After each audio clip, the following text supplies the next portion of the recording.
be sweating even more. This is Are you hot? Yeah, I'm chilling right now.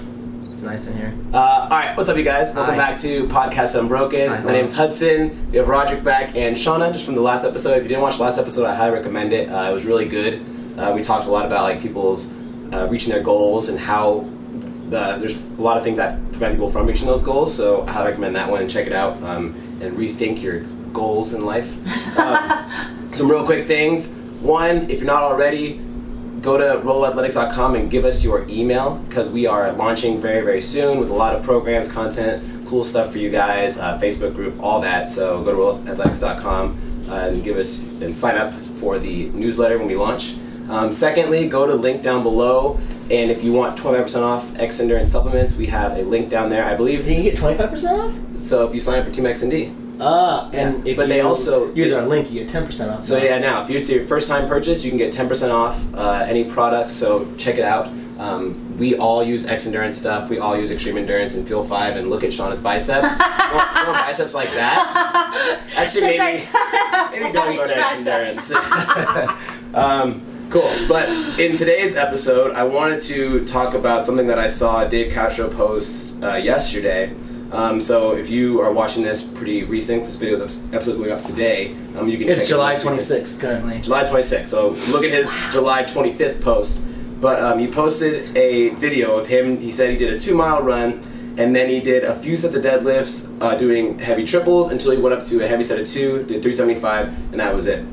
After that, he said, this is something that I would program for an affiliate. I would do an hour class of them warming up, doing strength sets, because when it comes to strength, you don't just do a 15-minute clock and do 7 sets, and that's not real strength work. If your goal is to actually progress and see as much strength as possible, you would do 3 to 4 minutes of rest. You would do true heavy triples where it's like you feel like your head's going to explode on the third one, and maximize how much you're doing with each set. It's not just getting sweaty during strength.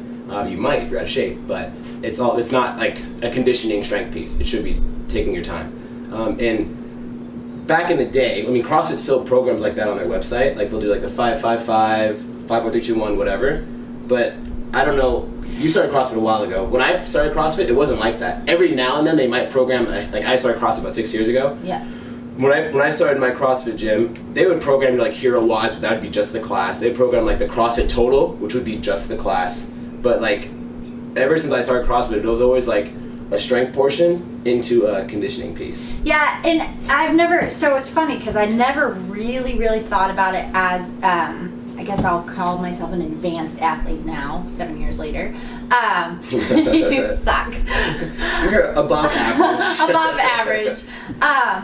But I definitely so we did the same thing. Our gym, we always had a strength piece and then a conditioning piece. And every now and then you would do like just a long... Yeah, I mean, actually very rarely did they program. My original gym was very old school in their style. Like they were, one of the owners was OG CrossFit.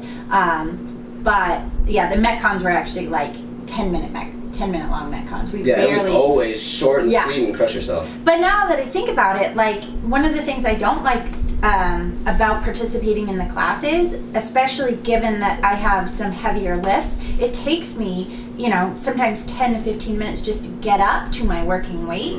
And if you're asking me... But you're not doing a class. You're doing competitive programming. But even like if I were to jump into the class, right, and you were to say like, hit like... I jumped in with you guys and did the deadlifts one day, and it was like work up to your 80 or 90%. I think my 80% was like 300 or something. I'm like, this is gonna take me fucking 10 minutes just to warm up to that, and you only give 10 to 15 minutes. So it's like, yeah, if it really, I guess, depends on what your focus is. If you care about your lifts and you're focusing on your Olympic lifts, or you're focusing on like trying to hit a back squat total or something like that, 10 to 15 minutes is not enough time. I agree. But like you mentioned earlier, our athletes would lose their shit if we said you're only doing strength today. I mean, that's just not, like, people want to get hot and sweaty. They want that conditioning. They like that conditioning. I feel like it's the biggest selling in CrossFit. It's like these short, fast workouts. Like the Metcon is more important to people than the strength. Absolutely. I firmly agree with that. We got the website posted. Yeah, let's pull up CrossFit.com workouts. So here's workout from this week. The only thing is row 2,000 meters. Mm. Then we got How long another does one. that take? Row 2,000. Depends how 7, fast 8 you go. minutes. Here's another one. Do the workout Kelly. So long conditioning piece, and then the next one was a short conditioning piece. Then clean and jerk 1, 1, 1, 1, 1, and then practice slips for 10 minutes. I don't know what that is. Slips. SLIPS. I don't know. Maybe I have to click on it to see. Single leg. What's so high? Yeah, I don't know. Wow, different week. Row 2,000 meters again. Huh. Well, and CrossFit constantly varied. Oh my goodness. it is constantly very day to day, but if you think about it makes sense if you look at it from, you only have 60 minutes, right? And we're always advocating for our athletes to warm up, to mobilize, to stretch, to warm up correctly. And we push them through, we try to get them through a warm up and a stretch session in 10 to 15 minutes. And then you're giving them we're trying to do warm up, stretch, lift, conditioning piece, and a cool down stretch in 60 minutes. If you have an advanced athlete, if you have someone who's been doing CrossFit for 6 or 7 years, that is not enough time. At that point, that athlete is probably, we want them stretching, warming up for 15 to 20 minutes at the minimum, and then their strength, again, you have someone like you have a 500-pound deadlift. It's gonna fucking take you an hour to work up your 80%. Just to grab the weights takes forever. Yeah, can you imagine if you walked in and you were told, okay, you have 20 minutes even to do your 5x5 at 80 for your deadlift?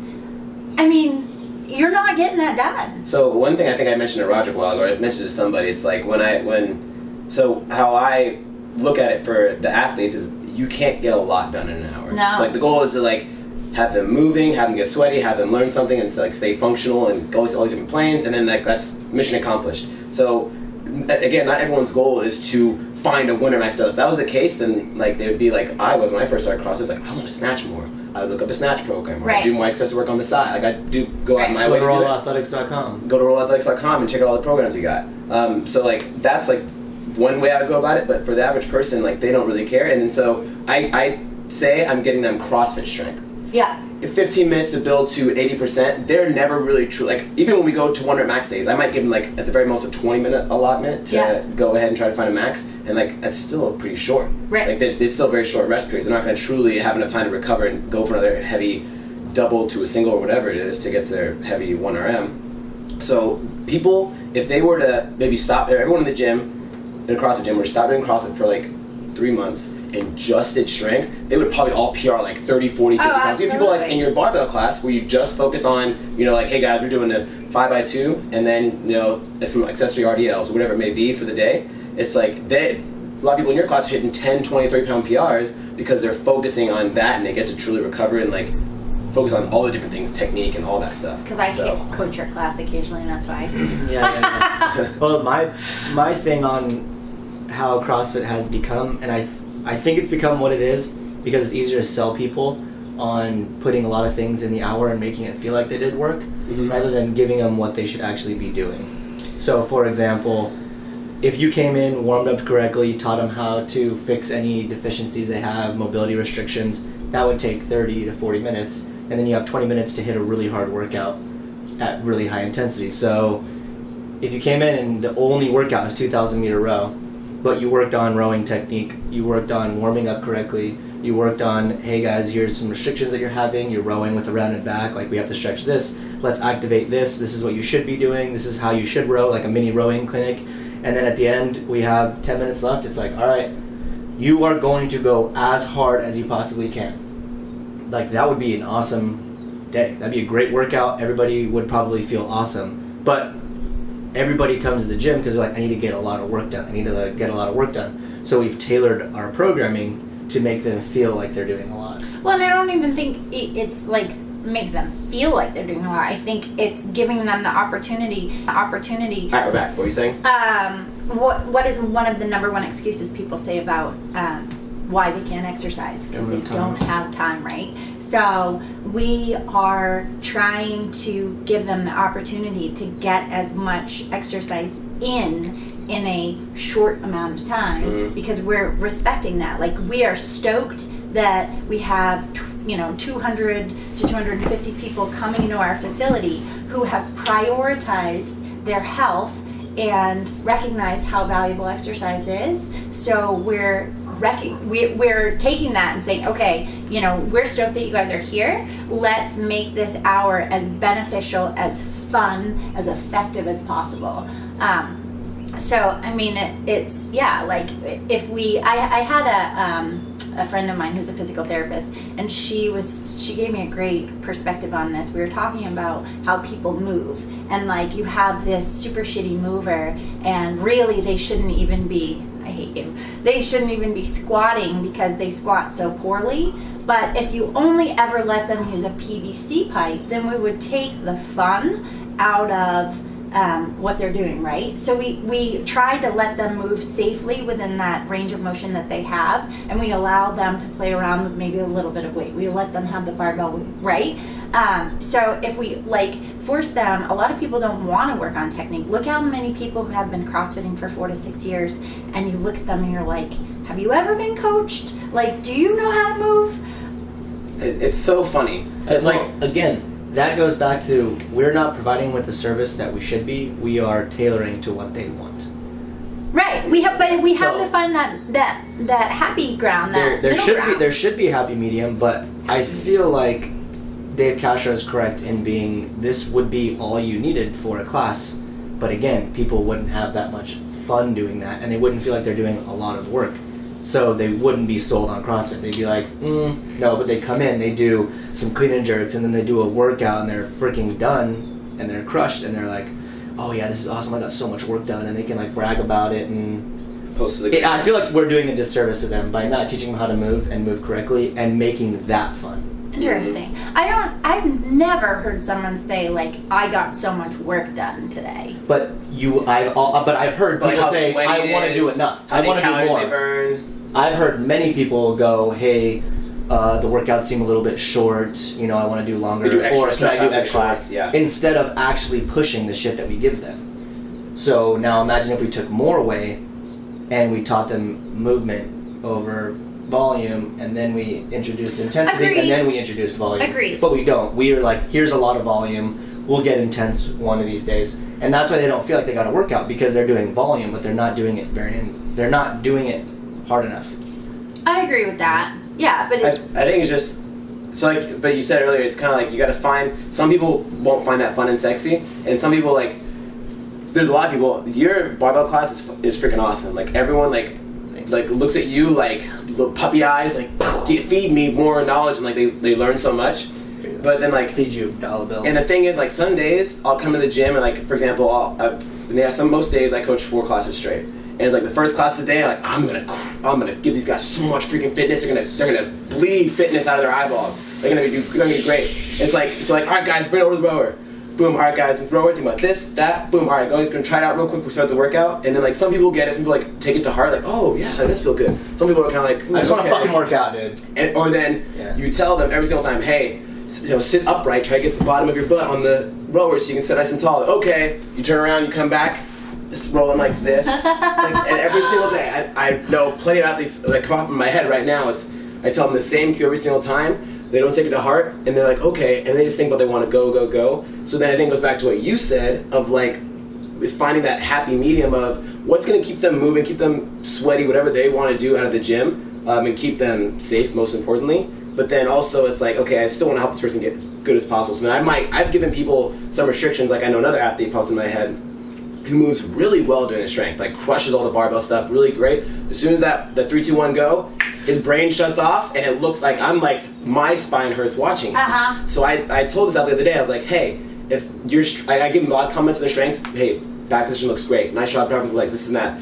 When it cut right before we start the workout, I said, hey, if I see you pull the bar with a rounded back, I'm taking all the weight off your bar. And he said, you won't do it. I said, I know who you're talking about, dude. Try me. I said, try me. And then so he didn't do it. Every single one looked great. So it's trying to get people to understand, or the thing that blows my mind and drives me so insane, it's like for example, we'll do cleans for the strength, and everyone does like, they focus like, all right, I'm gonna type back. I'm like, yeah, nice job, that was awesome. Like, all right guys, for the strength or for the workout, it's hang cleans, and they go, okay, and they go, and then they go to the hang. I'm like, what do we not just practice right now? What the clean is not just an exercise. We're teaching you how to move anything in life now. So it's like teaching people that it's not. It's finding that medium. It's like, I think if I were to just coach 5x2 deadlifts, some people will be like, oh, this is cool. I didn't know. We teach them a lot of knowledge. Some people might be like, I'm gonna fucking quit because I need to run. I need to go do a 5K after this because I want more. So. But I mean, it also. I agree with both of you guys. It's just tough. There's, in saying that, like, you also brought up a very good point.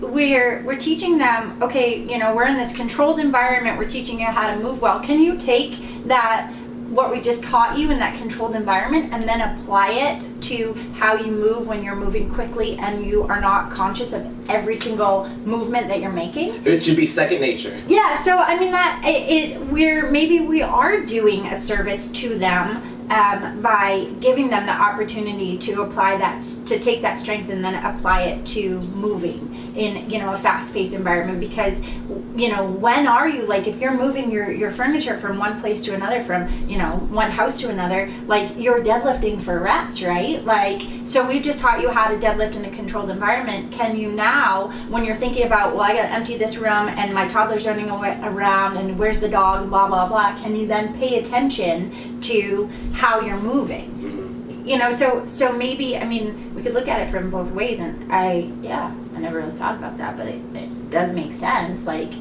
we're teaching them how to move quickly and efficiently at the same time. But are we? Or are we just giving them a lot of stuff to do and too many things to focus on so they can't actually get better at them? Which is why we see athletes doing CrossFit for 10 years and they still move like shit.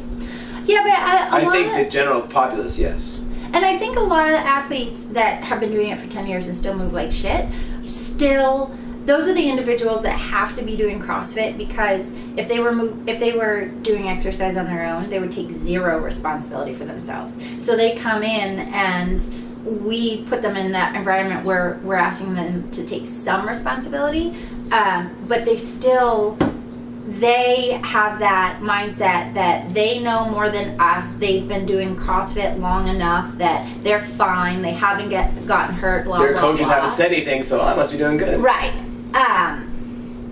But you squirming? You got something to say? Well, this is like one thing that blows my mind about being a coach. It's people pay us almost $200 a month, and then you give them advice, and then they think they know better, so that they don't take the advice and they keep doing what they're doing. And I always go back to if you pay to go to the doctor and then they give you advice on something to do, let's just say a specialist instead of a normal doctor. You go to a specialist because you broke your arm and they're like, we really should do this to fix your arm. We need to do surgery because your fucking bone's sticking out. And then you're like, I got this. But we do that all the time. But then it's then don't go to the doctor. You say we do that as well? Absolutely. I mean, everything. Okay, let's go to a different situation. Your physical therapist. How many people? I always listen to her. Yeah. But she's amazing. Movement RX, go check her out. She is amazing. But so case in point, I've been going to her since she first started Movement RX in 2012. I hurt myself for the first time. You're old. Fuck you. And I was looking back at my treatment plans. No. So that blows my mind. Why would you give money to somebody that you're not going to listen to? At that point, it's then just go do it by yourself. I listened to 50% of what she said. Because the PT... So you're the problem.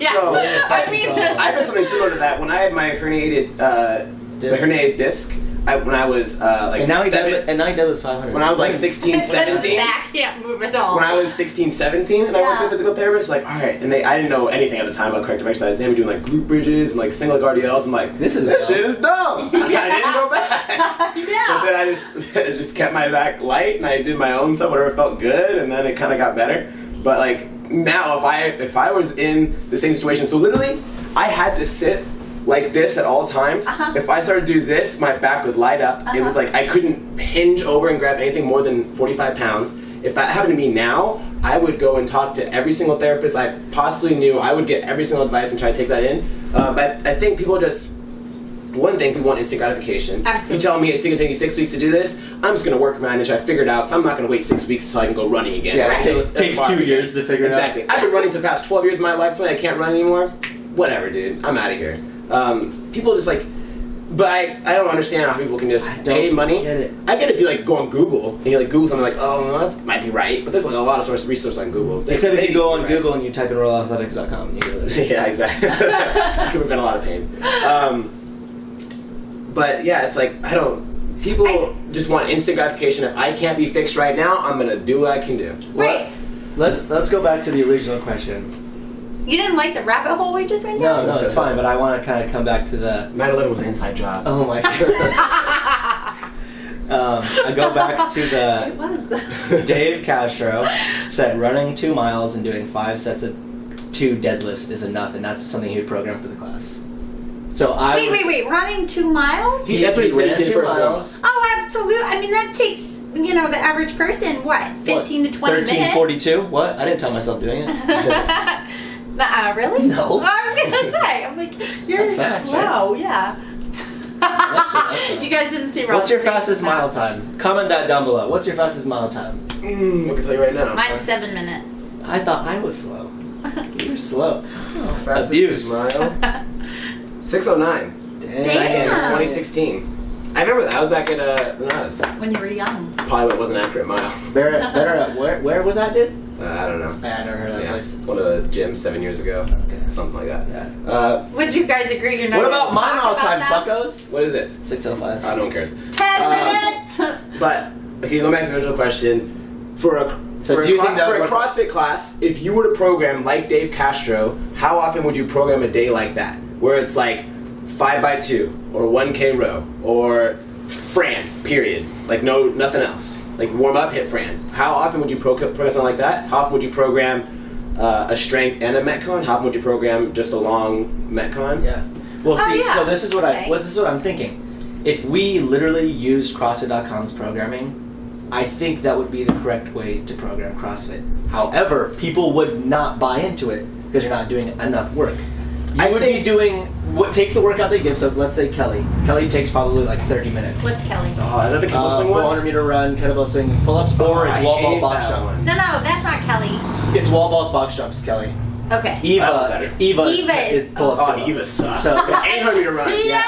Oh, So, it's Five rounds? so Kelly, it's like 5 rounds. That's a long workout. So you would probably warm that up, and then you'd show them like break down the movement of everything you're doing. Do a little again like wall ball seminar, box jump seminar, step down, shins, whatever. Maybe some running, and then start. But then if the workout was just Fran, you would show. You would. I think we should. This is what we should be doing. We should be teaching them the entire 50 minutes that it takes to warm up about thrusters, how you should warm up. So, like, this is my goal with the barbell class. I see people come in a lot and they have no idea how to warm up, no idea how to do corrective They don't warm exercises. No, they don't warm up like you. And then they don't know how to make I warm up workouts. now. They don't know how to make workouts for themselves. But if instead of putting so many exercises and like volume in one day, instead we took that and taught them, then I think it'd be more valuable to them. But we have to get them to buy into that because we've already given them. Here's a ton of volume. And we could, we could actually, like, take Fran, for example. It's perfect. So you could It is perfect. crush them in an hour. You could make them sweaty piles on the floor from, 9:01 a.m. to 9:59 a.m. If you had them come in, you gave them a really good warm-up. So you've taken exercise physiology in your XPhys lab. Did you do the demonstration where they had the two groups and they warmed the one group up like a super easy warm up, and then they had them run on the treadmill, and then they had the one group that had like a really intense warm up, and then they had them run on the treadmill? And your thought process is, and I tell this a lot to like my girls' People's cardio minds course, blown. because you think like an easy warm up, like you're saving Performance will be better. yeah, and it's actually the complete opposite. Like if you have a really good intense warm up, it's like the Misfits, how they do the primers, right? Like you'll have, you'll actually perform better. So if you took Fran and you had them come in and you had them do, you know, warm up, Fran. a warm up, like literally, like you crushed, like you warm them up, like stretching mobility, and then you crush them in a fucking 10-minute, like pre-Metcon, Metcon, and then you went through and you even made them work up to like a heavy thruster. Like I do heavy wall balls a lot in my warm-up so that if I have wall balls in my Metcon, they feel light. You know, you made them warm up to like 95-pound thrusters and 135, and then maybe did some weighted strict pull-ups, and then you set them up to do Fran. I guarantee they'd all fucking PR. Like, and you could leave them sweaty piles where they... I don't know if I agree that they PR. What? On strict pull-ups. Just because you go to something, like work up to something heavy, yeah, the weight might feel light, but it doesn't mean you can still do it for a lot of reps. I'm not saying because we gave them heavy thrusters. I'm saying that if we warm them up correctly, you literally said heavy thrusters and heavy pull-ups so that they feel light. Right. I mean, psychologically they feel light, right? The study was getting their... But I'm saying like right? the whole setup for that, like you set up, you know, 30 to 45 minutes of like warming up, teaching them and how to do that thing. Right. I think that's what we should be doing, but CrossFit has been now sold as a warm-up, a strength, a conditioning piece, a cool-down, a stretching, etc. You could do it correctly. I think you could probably do it correctly. Wait, shut up. You could do it correctly in a class to where they would feel like they had enough volume. Absolutely. That's what I'm saying. But like, they would look at the board and see warm-up and Fran and be like... Yeah, 2K rows, this much taken up on the board. They're like, what's going on? I think it could be definitely be done where it's... So see what they're doing. So we should test this out. I am more than down to. I want to start doing. No one watches this podcast anyway. No one's gonna know. Let's Boom. And then just triple Fran on Friday. Don't post. Yeah, just WOD TBD. Well, no, I think you can absolutely. I'm honored of doing that. Oh my goodness. What TBD? Not posting the workouts. Do it, dude. And the thing is, someone would come in the morning and tell the evening classes, so I would just make every hour a different workout. If we actually test this out, we can do a week of how CrossFit.com programs, like just one workout. Mm-hmm. Either it's a strength piece or it's a conditioning piece. Never both of them, unless like CrossFit.com has a day where it's both of those. Program long warm-ups where you teach them, etc. And we should see how many complaints you get. Well, and then the other thing you have to... Or how many people do extra credit. And then we'll reassess. Mm-hmm. Or how many people do extra credit, how many people complain, how many people enjoy it. That would be interesting. Yeah, right? How many quit? Do the owners watch this? I don't think they watch this. So. The other thing that you have to acknowledge is, like, one of the things I love about CrossFit is how many different components there are to the sport, right? But the downside of that is that we have the cherry pickers. It is hard. But we have the cherry pickers, the people who don't like the strength pieces, who don't want to learn how to snatch, who don't care about handstands. So that's why when you were saying like teach people all this stuff, like it was like I get like a boner. A boner. I get a mental boner when I teach someone, like they truly take it to heart, and then you see them do it the next time. It's like I can't care less about your PR, but if you show me that you're actually learning and moving better, yeah, like that gets me hyped, and I get super excited, and I like yell in that person's face, where it's like, oh shit, you're saying wrong? No, you're crushing it. Keep doing that. I love you. But it's like some people, just do not care. Right. Some people just like let it go in one ear out the other, and the next time you see them, everything, it's like they won again. People do that. I'm like, just go to open gym. No, that's okay, because we are, the three of us are we're CrossFit addicts. We fucking love CrossFit. We love CrossFit. The sport of it. We love every part of it, right? I like F45. But we have to recognize that a lot of people just enjoy the fact as adults that it's really well, and it's really nice. I see it with my nutrition coaching. They have a lot of other stressors and things to worry about. Can you just shut up and let me finish my fucking sentence? I don't care what you're saying. It's really nice to walk in. You're not even part of this podcast. Your body to another adult and say, "Here for the next hour, I don't want to think. You just tell me what to do and I want to do it." Yeah. And they like that, so they don't really care about snatches or the things that fucking light our fire. They care about the fact that they have an hour of exercise that's facilitated by another adult that takes responsibility for them, helps them move safely, and they get to just enjoy where they are. So if you take somebody who's moving like crap but has that attitude and they don't change their movement, you think that's okay?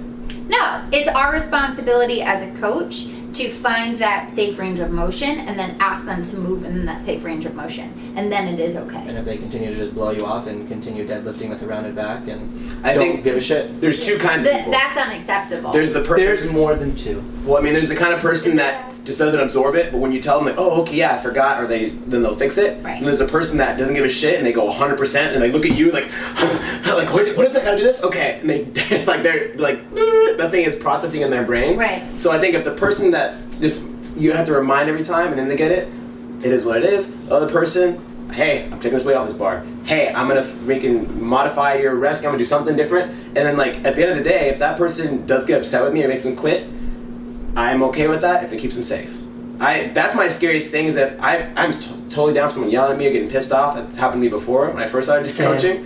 But if I wake up tomorrow and I hear that you went to the ER or you did something because you hurt yourself, then I'm gonna feel like the biggest piece of shit ever. And the thing is, so we and we'd also be liable from business standpoint. Right, and we can't control what happens at any other gym, right? But we can control what happens within our gym. And what do? We have set a standard at our gym that we don't let them just keep adding weight if they're moving shitty.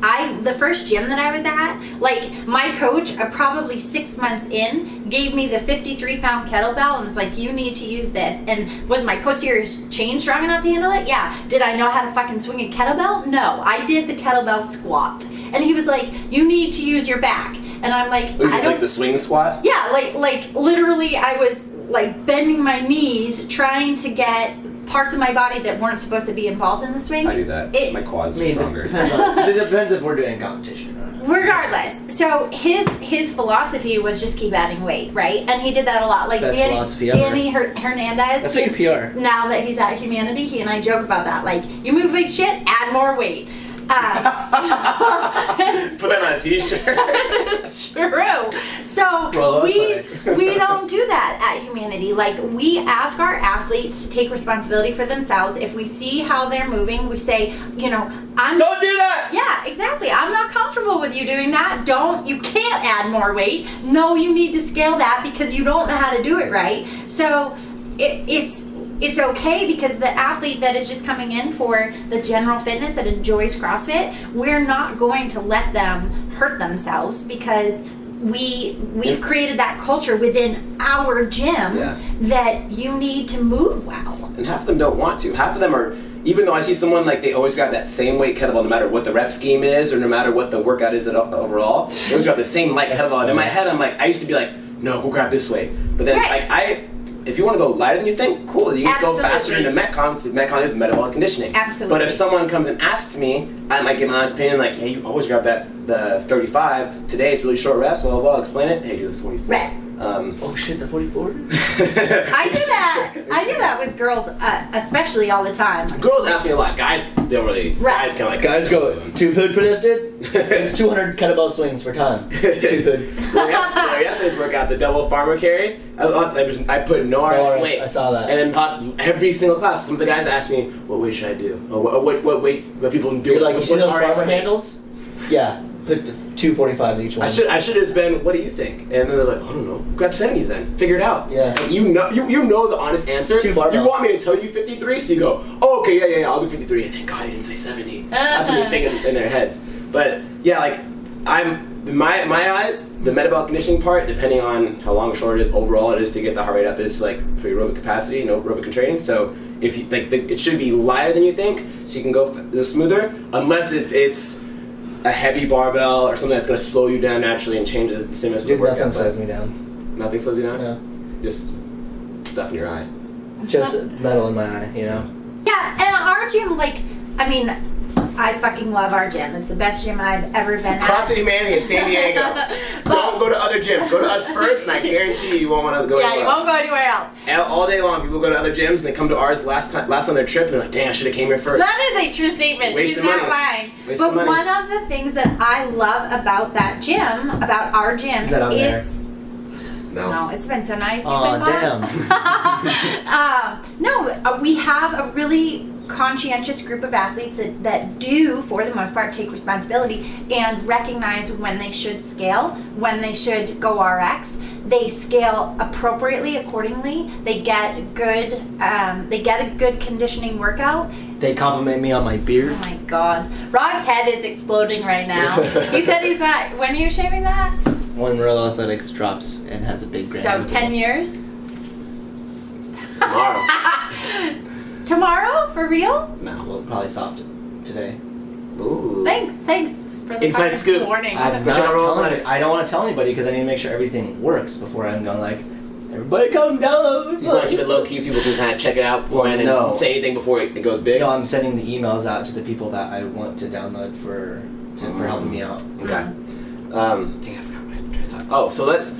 I mean, we can keep talking if we want to, but I Can also you see want. me when I do this? No, I can't see. You're such an idiot. We can kind of start wrapping up if you guys want to, but I also want like in shit. I want to start talking about like some ways coaches can go about implementing these ways of making their athletes more conscious, more self-aware, and like being a better coach to get their athletes. It is so easy. All you gotta do is tell them why you're doing what you're doing every time. So I firmly agree with that. Yeah, that is absolutely. I started adding because even though like when I look at a workout, I instantly think, okay, this workout's meant to be like this, that, go like this. If you can't do this weight, scale to this. Like everything breaks down in my head right away. Whereas some other coaches might look at it slightly differently. So every single class might be getting something different based off of the coach. So I went and I added a focus piece under every single Metcon.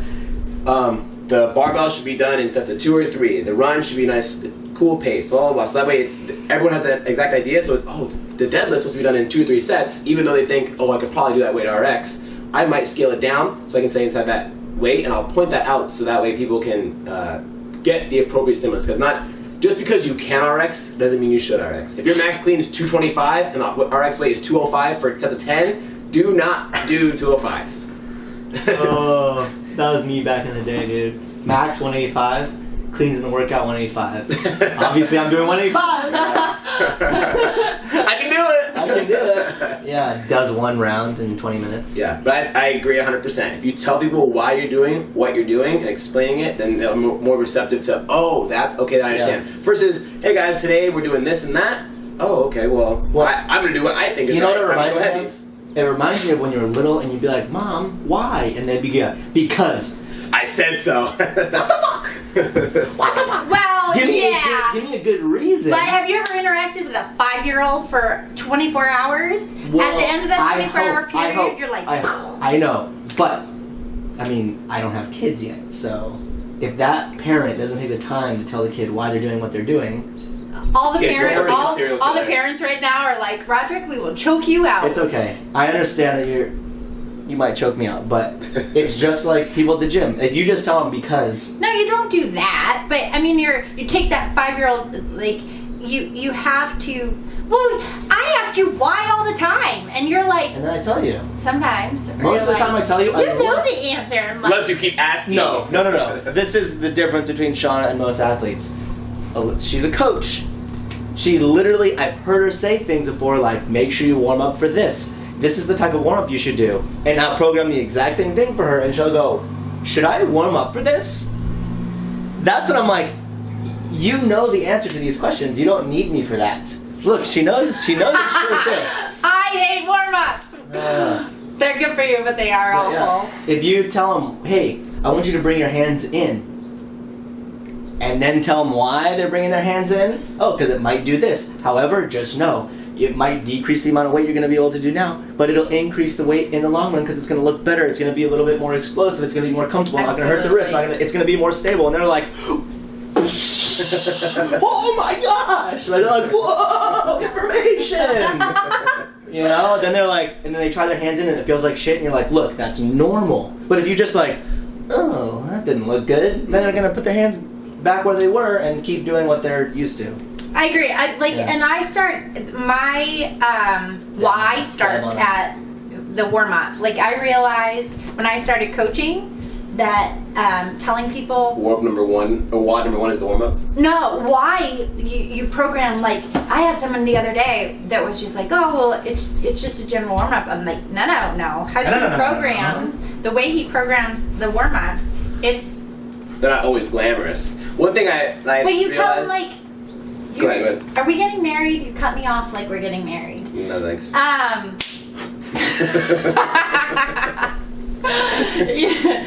You like yesterday you programmed kettlebell swings, right? Russian Yeah, kettlebell what an swings. idiot. And they had it for the warm up, and they had hang snatch, and you're warming up their posterior chain, right? You're working on that hinge motion. But telling your athlete that why this is in the warm up, and then I want you to focus on your posterior chain. I want you to focus on moving well in your kettlebell. Like I asked them to pick a moderate to heavy kettlebell in their warm up because I want that posterior chain on.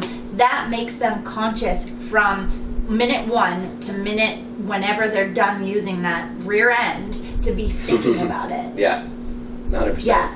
I remember back in the day I used to program just like oh, we're doing wobbles in the Metcons, doing the warm up too, just figure it out. Like kind of, I was very basic, and now it's kind of like more corrective exercises. Now it's more like what will translate directly over to, or even like an empty bar. I think today's workout has the strength and snatch balances, and I programmed some PPC pass-throughs. I programmed some Face scat pulls? pull-ups. I didn't program face pulls. They just always need to be in their Hudson. Yeah. If your shoulder hurts, do face pulls. Yeah. Boom. But and mobilize your lats. yeah, it's like the warm up, especially. I think the warm up's the most important part. If you had to skip anything, the warm up should be the very last thing. Like if Yeah, you should never skip the warm up. Yeah, do your warm up and then you have no more time for anything else. I think- At least you warmed up. Would you guys say the warm up, a nice effective warm up's more important than any kind of stretches? Absolutely. Because technically the warm up's dynamic and it's gonna like build Yeah. that range of motion anyways. Yeah. Technically warm up can kind of be looked at as a stretch. Yeah. Like It's called dynamic stretching. But I mean, is a warm up What is is called a warm up dynamic also considered a dynamic like the stretch? warm up stuff like the toy soldiers, it's like dynamic. But I don't program that for the warm up. Yeah, you do. I mean, like, would you consider? If let's say someone said someone's like glutes and lower back's kind of tight from the previous day, whatever it is, would you rather them, if they could only do 1 minute of something, you have to do 1 minute of swings, or 1 minute of pigeon or something? 1 minute of swings and sat. Unless they have like herniated disc or No, something. probably like max there snatch. In 1 minute. 1 minute max snatch. Any What other? could you get in a minute? What can I get in a minute? I mean, depends. 1 minute max. Like if I went to the gym right now, no warm up, just like 1 minute to work up. I don't know, maybe 185. I was thinking you'd say. Well, actually, I went at the competition I did with Paul Castaneda. You did it cold, yeah. You did a warm up. We snatched. Okay, so we did the first workout, and then it was like 2 hours waiting, and we sat in the warm up area, and we're looking at it. Oh, we don't go for another 30 minutes. I'm gonna go grab a barbell and start moving it. And I walked there, and they're like, team pass parallel. And I like looked at Paul, he was like sitting down. And I was like, Roderick, Paul. And I was like, hey, we're supposed to go right now. He's like, what? We did not warm up at all. So, What did you have for the workout? So it was a max snatch complex. So we walked in there, and I looked at him, and he's like, dude, what the fuck should we start at? We literally did nothing. We sat down, we got up, and we went to snatch. And he's like, I don't know, because he's stronger than I am. And I was like, 225? He's like, you're fucking crazy.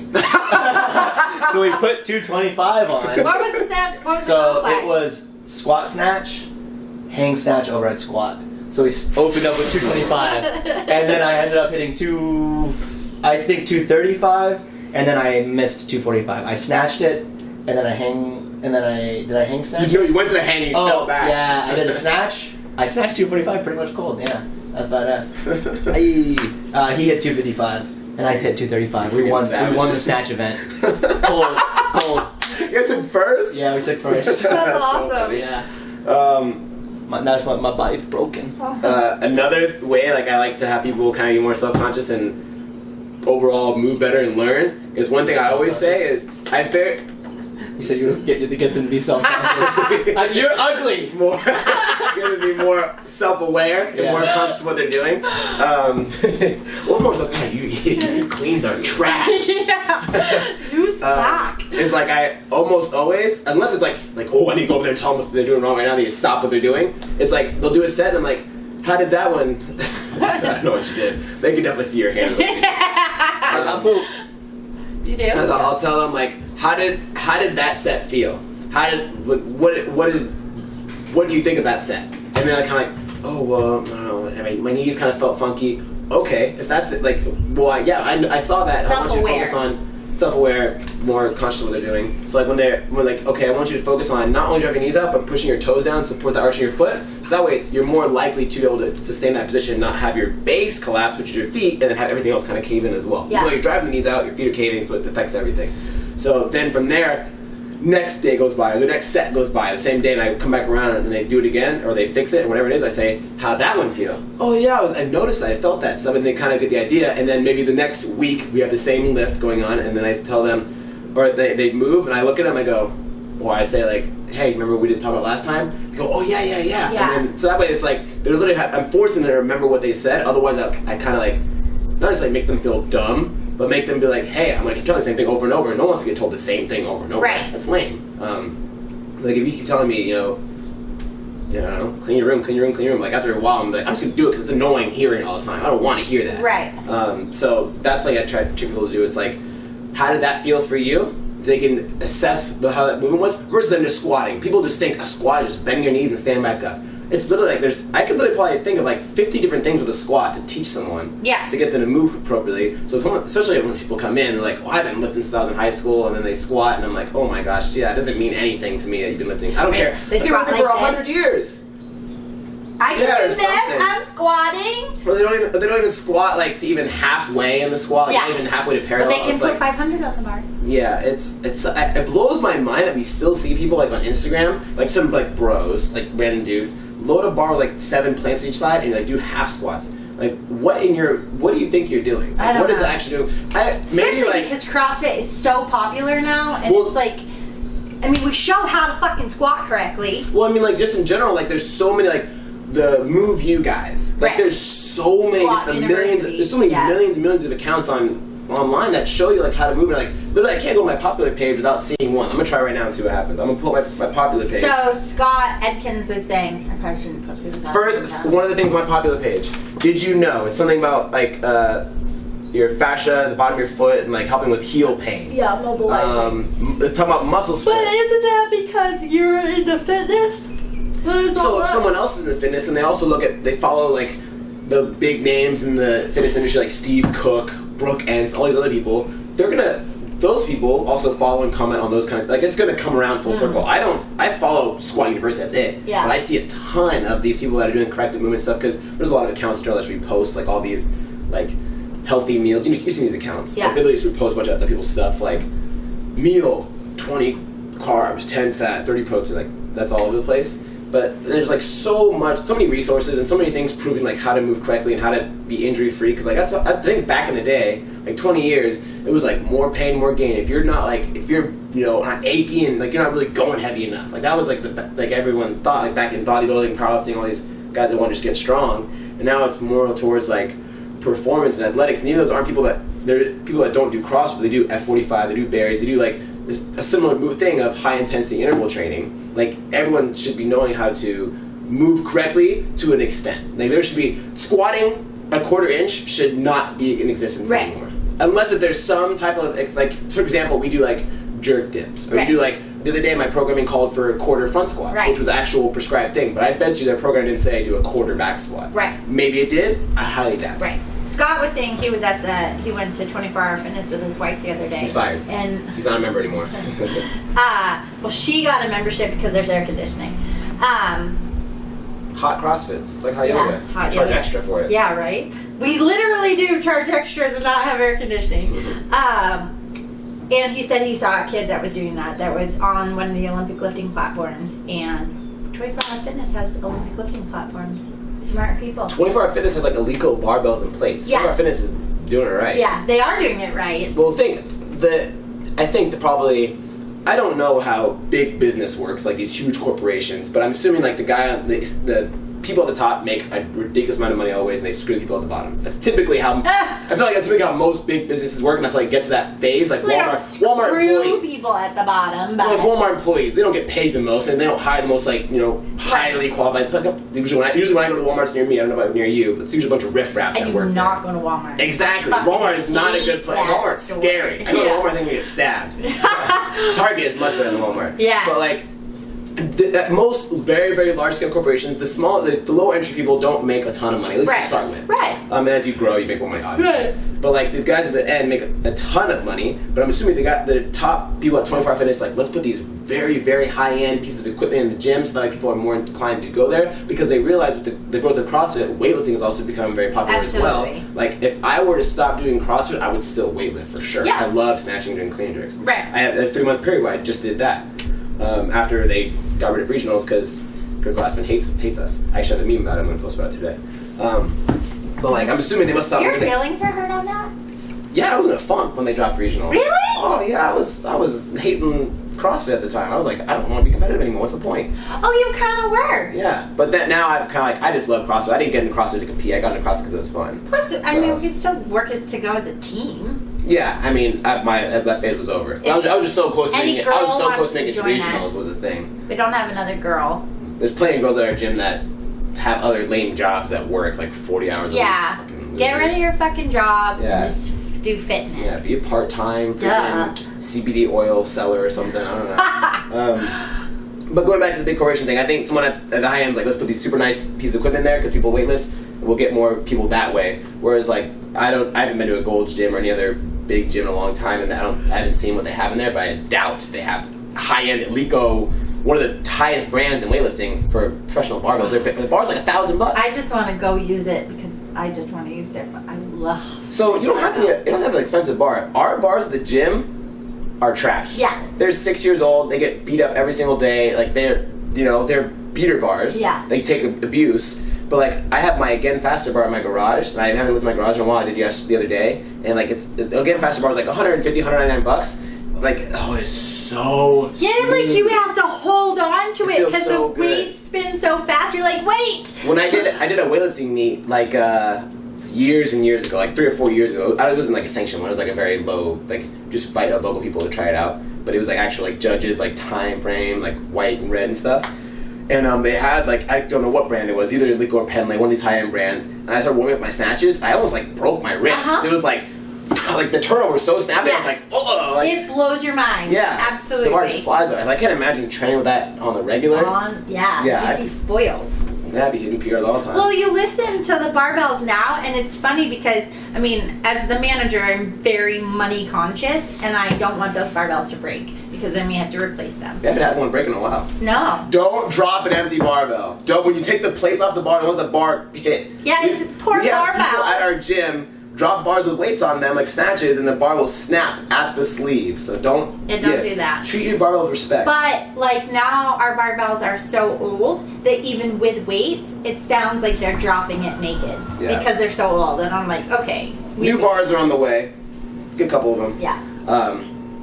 Cool. Let's start wrapping it up. Do you have any other thing that you like to implement to help your athletes move better and get them to understand and not be so RX hungry and want to like get a good workout in? That's a big fucking question, dude. That's like a question that's a whole other podcast. Well, like Roderick said, teaching what we're doing. I include like that focus part of the day. I tell them like, hey, how does that feel? What do you think? After every single, so this is one thing I do when I coach the class. Every single time I start a class, which might be annoying to some members, I don't care. But every single time I start the class, I say, how are you guys feeling? How was yesterday's workout? I might not do it at the very beginning of the class, but like while they're warming up and walking around, I tell them like, hey, how's the week been? How's your body feel? How was that workout yesterday? Like, oh, it was pretty good. And some of the more like experienced coaches that understand like programming and like not like keeping it constantly varied to an extent, but not doing too much on one muscle group. It's like, oh yeah, well yesterday, or Tuesday we did a ton of pulling and my traps are on fire. Then Wednesday we did rope climbs. That didn't help. And it's something for me to learn from, and I can better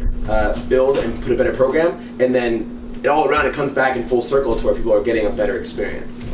Yeah. I had a business meeting. You had to go talk to a man about a horse? Yeah. That's my dad used to call it. That's funny. Gosh.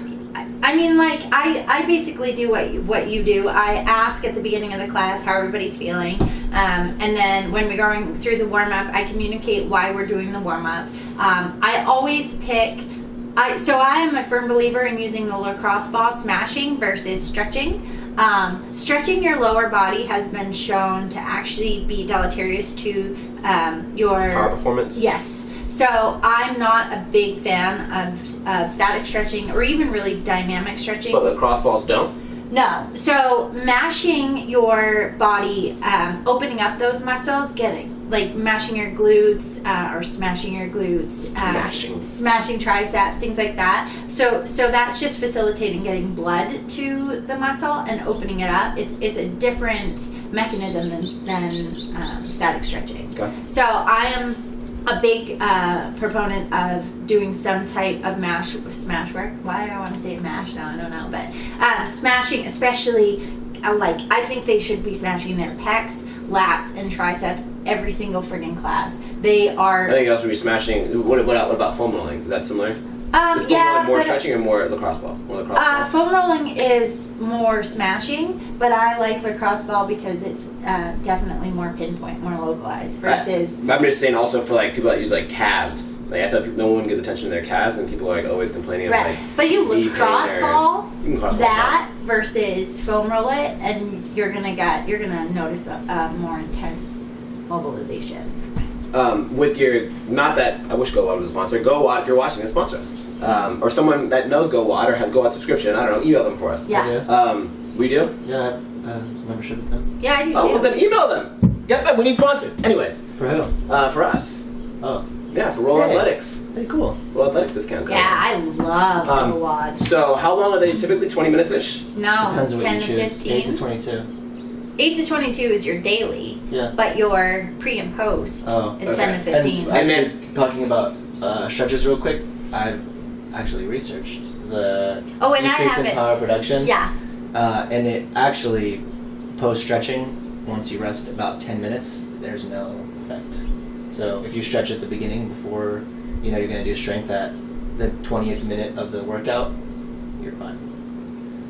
But you have to rest 10 minutes in between? I mean, you can still move as long as you're not continuously stretching. What's your take on doing cross balls though? I mean, the cross balls are great. I would say the only time I have people stretch before is if they have any restrictions. So like if they're like squatting and it's like, oh, that's as low as it can get, it's like, okay, let's do a few stretches. But if they have a full range of motion in every position, everything's fine, then I don't do any stretches. Because movement efficiency is more important than power performance. I would agree. So. And I think I mean, I'm just really powerful, so. So you have power to spare. Yeah. I'll lose some power just to lose. Yeah, I'll stretch my hamstrings for 5 minutes each side, dude. I'll still power. I think you have to.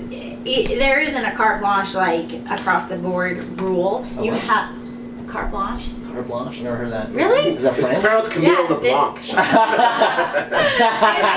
It is French, but it's an American term. It's an English term we use. It just means across the board.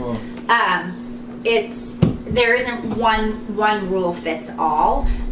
Generally, there are some effective stretches no matter who you are, like thoracic stretch. What? I'm just laughing because you guys watch Friends? Yes. You never watch Friends? There's an episode where Joey's trying to learn French, and Phoebe's trying to teach him. So she says something in French. Je m'appelle Shauna. And he goes, Je m'appelle Bababoo. And then she's like, that's not even close. Say it slow. So he says it slow, and he gets it, and they're like, all right, now speed it up. You know, not even fucking close. I like this. Hilarious, yeah. Anyway, so then when you're saying, what was it? Je m'appelle. No, the Carte blanche. Carte blanche, I just thought of. Yeah. Anyways, what were we talking about? Go out mobility. Oh yeah. What was your question about So that? my question was going to be how much of it, and whatever when you do post, pre, whatever, how much of it is dynamic stretching, static stretching, or smashing? They don't have any static stretching except in your daily WOD. So they do. They have mobility tests that you do prior to starting, right? So they address your specific issues. Like mine genius. fuck yeah, it is. Mine is ow. No. All right, let's get this. Sorry, Mine is thoracic, upper thoracic. So your daily WOD, they have you go through specific stretches, primarily stretches. Daily. We're about to die. And then Okay. pre and Right, that's post, what I'm they have you do whatever, you can pick, I'm going to snatch, okay, this is what you need to do for your snatch. I'm going to do ring dips, this is what you're going to do for your ring dips. It's ingenious. It's really smart. I think it looks amazing. I definitely need to get one or share you guys or something. But cool. Yeah, I think I don't know what to We do. covered everything. Yeah, we did so much in this episode. Good. I wanted to talk about some more stuff too, but I thought like we finished We're this too about to early. die. Yeah, about to die. Anyways, Yeah. thank you guys so much for watching. If you watch all the way to the end, please make sure you leave a like. It helps us out a ton. Subscribe for plenty more videos. New video every single Friday. We're going to start recording this Friday morning so we can get out to you guys before sometime at the end of the day. Thank you guys so much for having this awesome conversation. That was really fun. Yeah. Make sure you guys go to rollathletics.com and sign up for the newsletter. Make sure you guys go check out the link down below. If you have any questions, leave them down in the comments. If you think we missed any certain points or anything like that, we'll see you guys in the next episode. Love you. Bye.